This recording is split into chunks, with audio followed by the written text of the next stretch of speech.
செய்றாங்க. மனித நேயம் உள்ளவர்கள் ஓரளவு நல்லா பண்ணுவாங்க போல.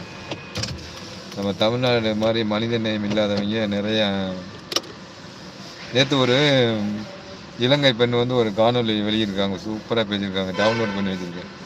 அத நான் அப்புறமா அனுப்புறேன் பாருங்க. தமிழ்நாட்டிலருந்து நெறைய பேர் போயிருக்கானுங்க ஏர்போர்ட்டுக்கு.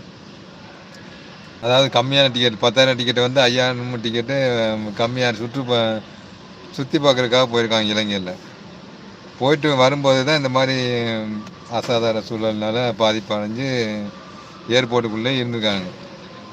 ஏர்போர்ட்ல இருந்தவங்க 3 பேர் என்ன பண்ணியிருக்கானுங்க, ஆனா பணம் இருந்தா ஏர்போர்ட்ல எல்லாம் கிடைக்குது. பணம் குடுத்து வாங்கி சாப்பிட வேண்டியதானே. இவங்க ஓசியிலே சாப்பிட தெரிஞ்சிருக்கானுங்க. ஓசியிலே வரலைன்ட்டு நெறைய காணொளிகள் எடுத்து வலைத்தளத்துல பதிவு பண்ணிட்டானுங்க. அத அந்த சகோதரி பார்த்துக்கிட்டே இருந்திருக்காங்க. பார்த்துக்கிட்டு சரியான கேள்விய கேட்குது. மக்கள் நெறைய உயிரிழப்புல தவிக்கிறாங்க. நிலச்சரிவுல பாதிப்பு அடைச்சிருக்காங்க. நீங்க ஏர்போர்ட்டுக்குள்ள சொகுசா உட்காந்துருக்கிறீங்க. ஏன்டா உங்களுக்கு ஏர்போர்ட்ல காசு குடுத்து வாங்கி தின்னானடா?